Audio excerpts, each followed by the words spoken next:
10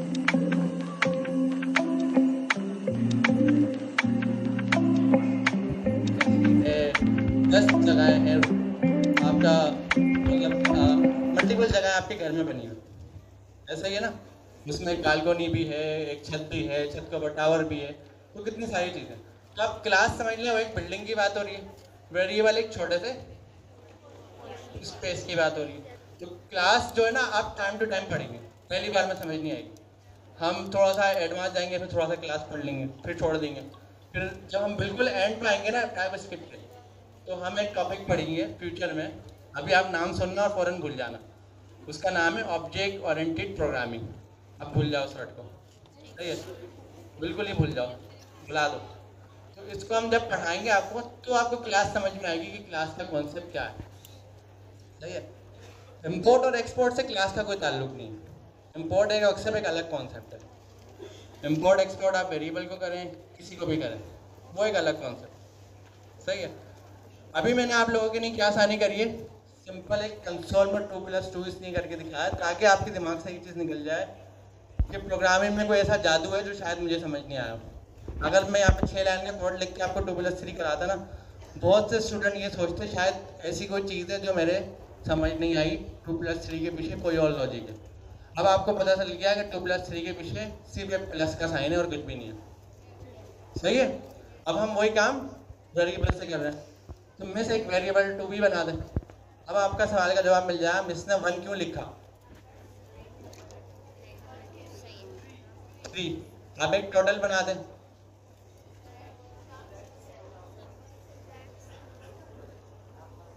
नाम हम कुछ भी रखें ना, हम अभी खानदान की फुप्पो हैं हम। आप अभी आपका कुछ भी नाम रखा जा सकता है, सही है, आप कुछ नहीं कर सकते।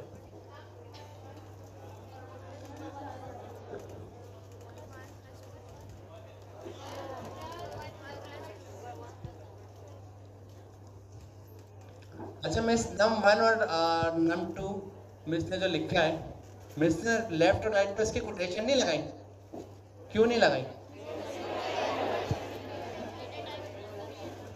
कोटेशन लगानी चाहिए ना, पीछे कोई बैठा हुआ है, कोटेशन क्यों नहीं लगाई बताएं? ये नंबर है, ये नंबर है। अच्छा, अगर ये नंबर नहीं होता तो कोटेशन लगा दे। अगर आप टोटल की बात कर रहे हैं जहाँ पे नंबर 1 नंबर 2 लिखा है, तो इसलिए कोटेशन नहीं लगाई क्योंकि एक वेरिएबल है, और हम वेरिएबल अगर हम कोटेशन लगा देंगे तो एग्जैक्ट प्रिंट कर देगा। तो कोटेशन लगाने का मतलब यही होता है कि एग्जैक्ट प्रिंट कर दो। हमने वेरिएबल डिफाइन करा कि इन दोनों का सम हमें चाहिए, तो इसलिए कोटेशन नहीं लगाई। चले, ज़बरदस्त। इस क्लास की मुझे एक अच्छी बात लगी है कि माशाल्लाह से आप लोग काफ़ी पढ़े लिखे हैं, तो मुझे आप लोगों से जवाब बड़े एक्यूरेट मिल रहे हैं, सही है। सर अगर ये जवाब ना देते ना तो ये बख्शनी, मैं ये ना सही वर्ड लगाते हैं लिखना इन लोगों को पता है इस बात की। अब हमें अगर इस कोड को इस वक्त मैं रन करूं, कंपाइल करके रन करूं, क्या 2+3 प्रिंट हो जाएगा? क्यों नहीं प्रिंट होगा? क्योंकि इसमें कंसोल नहीं लगा हुआ। मिस एक लगाएं console.log, और console.log में आप क्या लिखेंगे? टोटल लिखेंगे। अब आप मैच करें चीज़ों को, आप ये समझे, आपने शर्ट ला के मुझे दी, मैंने अलमारी में रखी, उसका एक वेरिएबल आ गया, वेरिएबल क्या आ गया, मैं अलमारी में लेफ्ट पे रखी हुई, उसका एक नाम बता दिया हमने। जैसे घर में आपने नाम नहीं रखे होते जगहों के, भाई वहाँ से उठा के लिया, जो सबसे पुरानी वाली दरवाजे उसके अंदर सबसे कॉर्नर पे रखी हुई, कोई भी पहचान आपने बता दी। तो यहाँ पर हमारी पहचान क्या है? टोटल। टोटल के अंदर जो चीज़ें रखी हुई हैं वो सब ला दो। तो हमने console.log को क्या कहा, टोटल को जो भी ला के दे दो मुझे, प्रिंट कर दो। टोटल को प्रिंट करेंगे, और स्टेप क्या हुआ, अभी कोड हुआ, कोड सेव करा, अब कंपाइल करेंगे। कंपाइल में वही कर रहे हैं, दूसरे वाले टर्मिनल,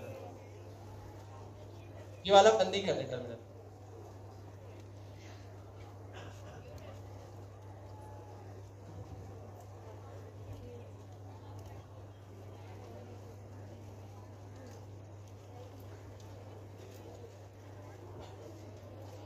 अच्छा, हर क्लास में ना आप एक शॉर्ट की ना खुद से पढ़ लिया करें।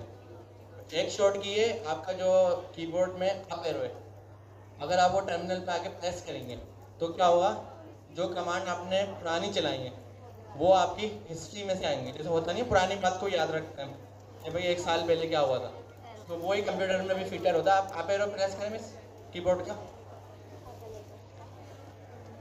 का जो ऊपर वाला एरो है, ये देखें। अब मिस ने टाइप नहीं करी, उसने अपनी मेमोरी में से निकाल के दी कि लास्ट ये चली थी। एक और बार आप एरो प्रेस करें, अब उसमें देखें अपनी मेमोरी में से निकाल के दी कि उससे पहले ये चली थी। तो कंप्यूटर भी कुछ चीज़ें याद रखता है। तो शॉर्ट की आप हर क्लास में कोई एक सोच लिया करें ताकि आपकी प्रैक्टिस में आती रहे, इस तरह आपको शॉर्ट कीज भी याद हो जाएंगी। एंटर कर दें, क्या प्रिंट हो गया? सेम वैल्यू प्रिंट हो गया। अब आपको समझ में आ गया, पहले 2 + 3 डायरेक्ट कंसोल में करा था, वेरिएबल से करा। तो वेरिएबल के काम आपको समझ आ गया होगा, कुछ भी नहीं है, जस्ट उसका काम है जो वैल्यू दी उसको रख लो, और दूसरा कोई काम नहीं है। अब मिस वापस स्लाइड पर आए।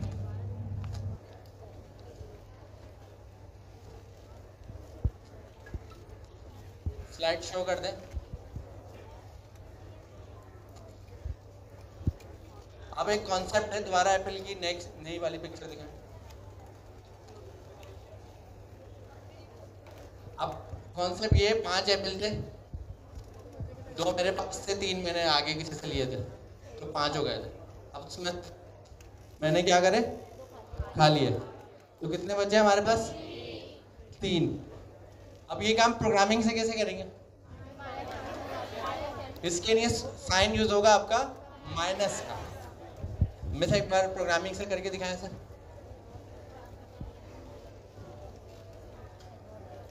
पहला वाला 5 कर दें, दूसरा वाला 2 कर दें। 5 एप्पल थे हमारे पास, 2 हमने खा लिए, तो उनको हमने माइनस कर दिया। अब देखें मैं इसने क्या करा, प्लस का साइन हटाया, माइनस का साइन लगा दिया। अब इसको प्रिंट कर दें।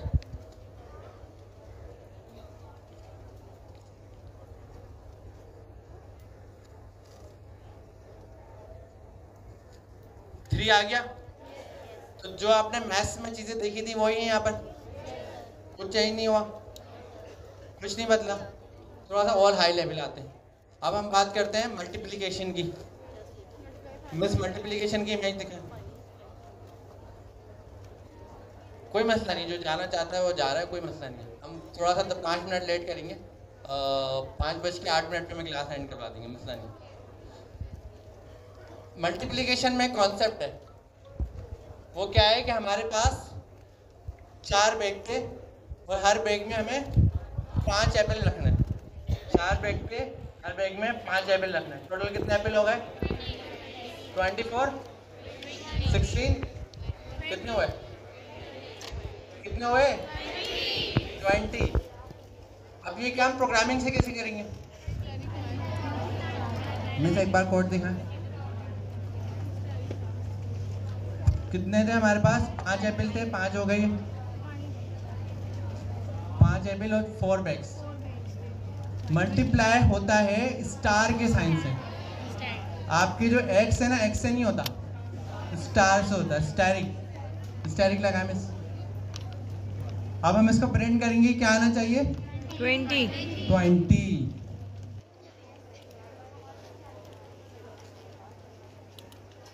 20 आ गया। इसका मतलब मल्टीप्लिकेशन आपकी स्टैरिक से होती है। किससे होती है? अब बात करते हैं डिवाइड की। अब प्रॉब्लम क्या है कि हमारे पास 20 टोटल एप्पल्स हैं और 4 बैग हैं। डिवीजन में भी सेम एग्जाम्पल है, कोड दिखा दें। कोड ओपन करें। 20 एप्पल हैं टोटल और 4 बैग हैं, और हमें ये देखना है एक बैग में कितने एप्पल आ रहे हैं। अगर 20 एप्पल है, 20 एप्पल्स टोटल हैं और 4 बैग हैं, तो एक बैग में कितने? एक बैग में कितने? 6 हैं। 5। इसको डिवाइड कैसे करेंगे? स्लैश के साइन से। स्लैश के साइन होता है, उससे हम डिवाइड करेंगे। मिस ने लगा दिया, नंबर 1 डिवाइड नंबर 2। अब क्या आ जाएगा?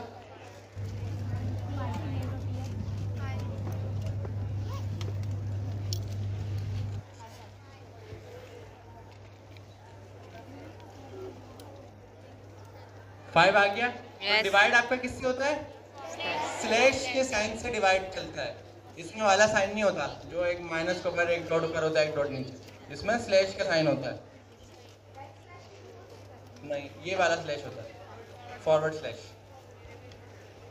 फॉरवर्ड और बैक का मतलब है, आप स्लेज देखेंगे ना, एक स्लेज का आप देखेंगे वो आगे जा रहा होता है फॉरवर्ड, जो पीछे जा रहा होता है बैक। ठीक है, अब एक और कॉन्सेप्ट दिखाएं मिस, अगली डायग्राम दिखाएं, अगली वाली डायग्राम। अब यहाँ पर हमारे पास एक कॉन्सेप्ट है एक्सपोनेंशियल। एक्सपोनेंशियल में लगता है डबल स्टेरिक। डबल स्टेरिक होता क्या है? एक आपने फॉर्मूला पढ़ा होगा मैथ्स में, क्या पढ़ा था? a प्लस बी का होल स्क्वायर। वो यहाँ पर आपके काम आएगा। हमारे पास एक 5 एपिल, हमारे पास 5 लेयर्स हैं और हर लेयर में 5 एपिल हैं, तो ये क्या बन गया? स्क्वायर बन गया। हमारे पास टॉप पे भी 5 है, राइट पे भी 5 है, लेफ्ट पे भी 5 है, बॉटम में भी 5 है, ये बन गया स्क्वायर। तो इसकी टोटल मैं कैसे करूँगा?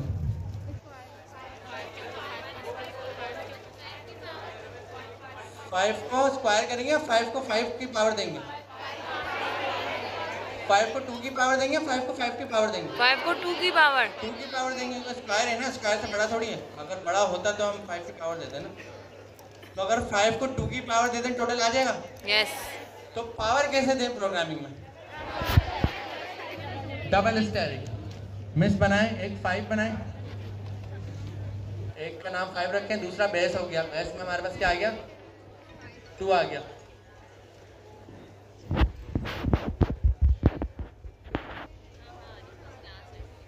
पावर के नहीं क्या करा हमने? डबल स्टेरिक लगाए और आगे उसकी बेस वैल्यू दे दी। अब हमारे पास क्या आंसर आना चाहिए? 20।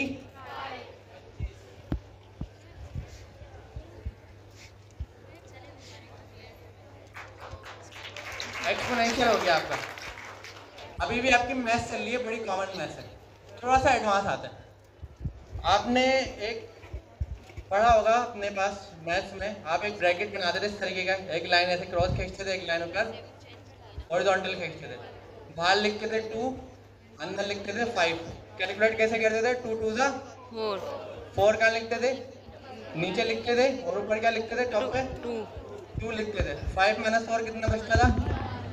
याद आ रहा है मैथ्स में? Yes. इस तरीके का कुछ डिवाइड डिवीजन निकालते थे, तो जो सबसे एलसीएम नहीं होता था, वो सिंपल डिवाइड होता था। तो जो सबसे लास्ट में 1 बचता था, मैंने कहा मैंने एक ऐसा ब्रैकेट बनाया, अंदर 5 रखा, बाहर 2 रखा, 2 2 4, 4 नीचे लिखा, 2 ऊपर लिख दिया। 5 - 4 कितना बचा? वो जो 1 बचता था उसको हम क्या बोलते थे? रिमाइंडर। तो वो रिमाइंडर प्रोग्रामिंग में कैसे निकालें? उसको हम दूसरे अल्फाज में बोलते हैं मॉडुलस। तो एक बार मिस दिखाएं डायग्राम,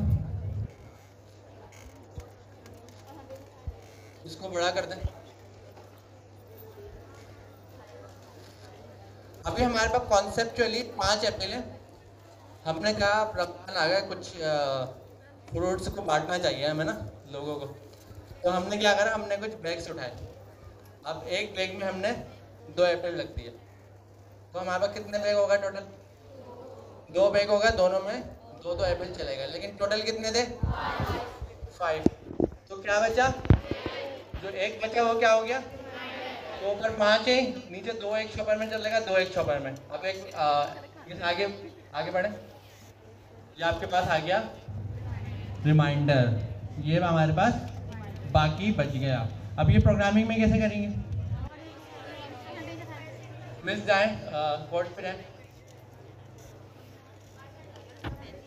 पहले में हमारे पास कितने थे? 5 एप्पल थे, चलें 2 बेस, ठीक है। हम क्या करेंगे? डबल स्टेरिक को मिटाएं, इसकी जगह पे लगा दें, एक साइन होता है कीबोर्ड में आपके पास, मेरे ख्याल से नंबर 6 पे होता है, 5 पे होता है, 5 पे होता है, इसको हम बोलते हैं परसेंटेज। इससे निकलता है मॉडुलस। मॉडुलस मतलब रिमाइंडर। रिमाइंडर वैल्यू क्या आएगी? इसकी रिमाइंडर वैल्यू क्या बनेगी? 1 बनेगी, 2 बनेगी, 3 बनेगी, क्या बनेगी? 1 बनेगी। मिस एक बार रिजल्ट दिखाएं।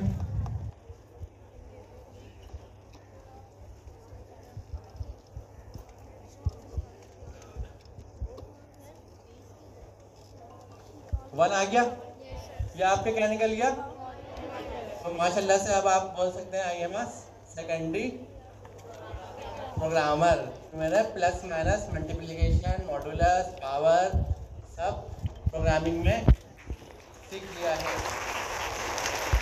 अच्छा एक बात मुझे बताएं, वेरिएबल आपने बनाया था, वेरिएबल में वैल्यू लगाई थी, उसके दरमियान में एक साइन यूज करा था, कौन सा साइन था? Equals to. उस इक्वल्स टू का एक नाम है, वो नाम है असाइनमेंट ऑपरेटर। इसका काम क्या है?